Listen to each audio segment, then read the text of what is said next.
турмушка чыкканда дагы ал өзүнүн ою жок, мисалы кайненеси же болбосо жолдошу анын баары автоматтуу түрдө эле аны башкара алат. Кайненемди карашым керек, жолдошум уруксат бербейт дегендерде деле ошол эле жашоо, экөөнү окшош эле. Ал ыңгайлуу болуп, өз ою жок айымдар кызыксыз да, мисалы жашоодо кызыксыз болот. Анан бар бир андай учурда эркек дагы тажайт. Анан тажап кеткенден кийин башка кызыктуу айымдар табылат көбүнчө 5-6 жылдын ичинде стресс болуп, депрессия болуп акыры жарылат баарычы. Ассаламу алейкум биздин сүйүктүү көрөрмандарыбыз. Назига айым подкасты кайрадан сиздер менен, жанымда болсо психолог жана интим-гимнастика тренери Асель Шербекова жана мен Алпарча Айда Пиросулова. Кош келипсиз. Ассаламу алейкум. Алейкум салам. Бүгүн кайрадан сиз менен көрүшкөнүбүзгө кубанычтабыз. Бүгүн өзгөчө кызыктуу тема болот. Анткени биздин темабыз удобная жана мындайча айтканда ыңгайлуу аял. Ыңгайлуу аял дегенде сизге кандай портрет келет? Ыңгайлуу аял дегенде өзүнүн пикири жок, өзүнүн сунуштары жок, башка адамдардын ою менен жашаган аял. Мисалы, күйөөгө тейлектен мурун ыңгайлуу эмес, мындай каалаганын алдырган, барча жерине бардырган кыз болот да, анан кийин күйөөсүнө ыңгайлашып кетеби, күйөөсүн аяп кетеби, же болбосо буга чейин эле ошондой болгон кыздар. Баарына ыңгайлуу болгондор. Булар деген кичинекей кезинен эле бирөөнүн, мисалы, ата-энесинин эмнесинде жүргөн көбүнчө. Көзөмөлүндө.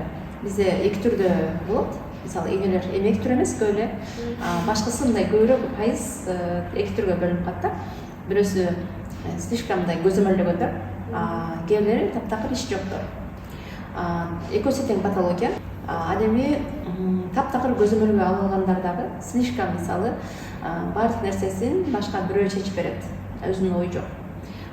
Мындай айтканда өзүнүн акылын, өзүнүн мээсин иштетпеген да, башка бирөө анын мээсин иштеткен. Ушундай абалда эгер чоңое турган болсо, ал чыкканда дагы, турмушка чыкканда дагы ал өзүнүн ою жок, мисалы, кайненеси же болбосо жолдошу анын баары автоматтуу түрдө эле аны башкара алат. Себеби ал билинип турат да, мындай жаңы келин болуп келгенде эле ошондо көрүнүп турат ал. Өз алдынча бир нерсени алып кете албаганы, жасай албаганы. Түшүнүктүү. Ыңгайлуу аял дегенде мисалы үчүн күйөөсүн көп аяшат да. Күйөөм азыр мындай болуп атат, курс сатып алсаң деле азыр күйөөмдө акча жок дегендер болот го. Ошол үчүн да күйөөсүн аяганыбы же болбосо ошол учурдан бир кандай аракет кылып акча таппай олтуруп алганыбы же кандай түшүнсө болот ошондой аялдар? Негизинен эми ар кандай болушу мүмкүн. Мында дагы мисалы окуп, өнүгүп, өзү менен иштей албаган аялдар, менин жолдошум акча бербейт, же болбосо жолдошум мени өнүгүүмдү каалабайт деген сыяктуу айтып аткан кыздар болсо эгерде, алар өздөрү мисалы акча табуу же болбосо өзүнүн жөндөмү жок, өзүнүн кандайдыр бир кызыкчылыгы менен иштебеген, дайым шылтоо издеген, негизи шылтоо издеген айымдардын көпчүлүгү алар мындай айталы да, өнүгүп өсүп кеткен жашоодогу адамдардын баарындагы бар эле нерсе ал адамдарда да бар да, ал аялдарда дагы бар. Мисалы, бирөө аябай өнүгүп өсүп кетти, бир айым бар, аябай өнүгүп өсүп өзүнүн үстүнөн иштеген, өзүнүн кызыккан нерселерин таап алган, алектенер нерсеси бар, жана эркек менен болгон мамилеси дагы жакшы. Ал эми экинчи аял бар, мисалы менин балдарым бар, же болбосо менин кайненемди карашым керек, жолдошум уруксат бербейт дегендерде деле ошол эле жашоо, экөөнү окшош эле болгону, өзүнүн ою, өзүнүн сунуштары бар айымдар, мындай айтканда ыңгайлуу эмес дегенди кантип айтсак болот, мисалы ыңгайсыз деп коебуз. Кыскасы өзүнүн үстүнөн иштеген, өз оюн айта алган айымдардагы бар нерсе, ыңгайлуу айымдарда деле бар да. Экөөндө тең баары. Бир тараптагы айымдар, алар деген жетилбеген, психологиялык тараптан жетилбеген, башка бирөөнүн көзөмөлүндө жүргөн, алар дайым шылтоо издейт. Ал эми экинчи тараптагы айымдар бар, алар дайым маселени кантип чечүүнү издешип, ошонун аркасынан алар аракет кылгандар. Ошол эле кезде экөөнүн салыштырып көрө турган болсок, өзүнүн үстүнөн иштеген, өзүнүн идеялары, өзүнүн сунуштары, өзүнүн ою бар айымдар дайым үй бүлөлүк жашоодо дагы көп жетишкендиктерге жетишет. Нары жолдошу менен мамилесинде дагы жолдошу аны урмат кылат, ал үчүн баарына даяр. Ал эми бул ыңгайлуу айымдар баардык нерсени сурап жазып атса дагы, баардык нерсени бирөөнүн, мисалы жолдошунун айтканын угуп бүт баарын жазып атса дагы, бирок ал айымдарга көп нерсени бергиси келбейт. Эркектер дагы ал аялдардан көп кызганат, же болбосо мындай кадыр баркы жок деп айсактайт да, коомдо дагы. Ыңгайлуу аялдын күйөөсүнө дагы коомдо дагы кадыр баркы жок, ошондой. Кадыр баркы жок. Себеби деген алар көбүнчө айтып атабыз го, мисалы өзүнүн ою жок деп. Өзүнүн ою жок дегенде өзү мындай кызыккан нерсеси жок, же болбосо дайым жашоодо мындай арзангандан башка алектенер нерсеси жок да, ушундай болуп калышат. Ыңгайлуу аял ушуну жертвага окшоп кетет. Жертва.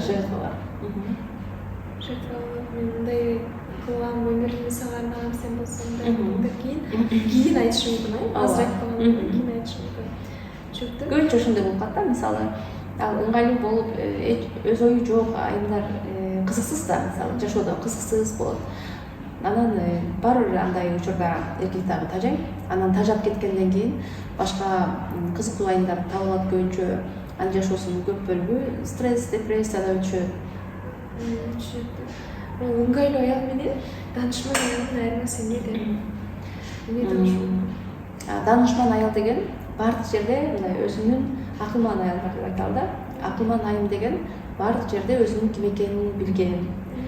Баардык мисалы эркек менен болгон мамилесинде мисалы биз данышман болуп, акылман болуп, өзүбүз токтоо болуп, эркек менен ушундай өзүбүздүн аралыгыбызды токтоо, оор басырыктуу болуп мамиле кылган, ал болбой калат да. Акылман аялдар деген эркек менен кандай мамиле кыларын да билет, эркекке эмне керек экенин, кандай муктаждыгын, кандай кантуу керек, анын баарын акылман айымдар билишет. Ошондой кезде кайын журтта кандай мамиле кыларын, кайненени кандай урмат кыларын, балага кандай мамиле кыларын, айымдар менен кандай сөшөрүн, акылман айымдар алар баардык жерде өз ордун билген, башка эркектер менен кандай мамиле кылат, өз жолдошу менен кандай мамиле кылат, анын баарын жайгарган да. Ал эми ыңгайлуу аялдар алар дайым өзү жок да ал жерде, өзүнүн кылыктары эмес, алар деген уялат, анан өздөрү ал жерде жазалма, дайым сүйлөгөндө же болбосо жазалма болуп менен жүрүшөт. Анан алар деген көбүнчө таарынчаак болушат, сырттан өздөрүнүн кадыр баркты сыртта талап кылышат. Адамдардын ортосунда арасында кадыр баркы жок болгон үчүн талап кылышат да, мындай айтканда, сен мени сыйлабай койдуң, сен мени урмат кылбай койдуң деген сыяктуу. Ал эми ыңгайлуу аялдар деген өз ордун билбейт да, мындай айтканда кайненесине, кайын журтуна же болбосо күйөөсүнүн алдында да өзүнүн аял экенин билбейт да. Анын жанында тескерисинче балким эркектен сүйүү, мээрим талап кылып, башка албаган муктаждыктарын туура эмес жерлерин талап кылат да. Мисалы эркектен талап кыла турган болсо, ал эркек бере албайт го аны. Ушундай сыяктуу да. Же болбосо балдарына эне боло албайт. Тескерисинче балдардан мээрим талап кылат көбүнчө. Мага көңүл бурбайсыңар, биз апабызды ушундай кылчу, сен мага кылбайсың деген сыяктуу. Кыскасы өзүнүн ордун билбеген, өзүнүн ордун билбейт деп айсак болот да. Бирок бул жерде ыңгайлуу аялдар көбүнчө наоборот кайын журтуна жаккан келин болсо керек деген ой келет да магачы. Ыңгайлуу болуп, алар эмне десе макул деп, өзүнүн оюн айта албай, уялып, жасануу болуп, көп жердечи. Алар ошентип өзүнүн каалоолору бар да. Мисалы адамдын денелик муктаждыктары бар, каалоолору бар. Ошону дайым басып отуруп, кайын журтка, башкага жагайын, ошолор мени мактаса экен, ошолор мени ушинтсе экен деп отуруп, алардын айтканынан чыкпай отуруп, барып аягында депрессия болуп, 5-6 жылдын ичинде стресс болуп, депрессия болуп, акыры жаралып барырчы. Көбүнчө азыркы учурда биз байкатпайбызбы? Көп айымдар менен иштеткандай киши катарында 5-6 жылда кадимкидей денелерине бүт нагрузка берип, колдор титиреп, буттар титиреп, денелеринден оорулар, аябай психосоматикалык оорулар көбөйүп кеткен ушундай кыздар көп да. Ал эми кайынжурттардын ыңгайлуу болгону менен эркек менен болгон мамилесинде дайым көйгөй болот да. Ошондо кайынжуртуна ыңгайлуу болсо, күйөөсүнө ыңгайлуу болбоштур мүмкүн ушундай окуяга. Күйөөсүнө деле ыңгайлуу, кайынжуртуна деле ыңгайлуу. Просто адамдардын ою менен жашаган да, мындай айтканда. Башка адамдардын ою, өз ою жок да. Только башка адамдардын ою менен жашайт. Бул негизи ыңгайлуу аял болуудан кантип чыкса болот? Мисалы эми ыңгайлуу аял каяктан болуп калды дегенде, мисалы ал мактоо көрбөгөн болсо, же болбосо кичинекей кезинен баштап өзүнүн ою эч бааланбаса, башка бирөөнүн ою менен жашаган болсо, же болбосо муну сен кыз, мисалы мен кичинекей кыз кезинен баштап ал сен баалуу кызсың, же болбосо сен королевасың деп айтабыз го. Таптакыр өзүнүн кадыр баркы чок болгон болсо, демек ошол башка адамдарды ыраазы кылуу менен ошол нерсени толтурат да, өздөрүнүн муктаждыгын толтурат. Ошентип бирөө мактабаса, алар тамак жасаганда дагы ыңгайлуу аялдар. Эч ким мактабаса, унчукпай эле жей берсе дагы алар капа болот. Атайын жазасам, эч нерсе дебей койду деп.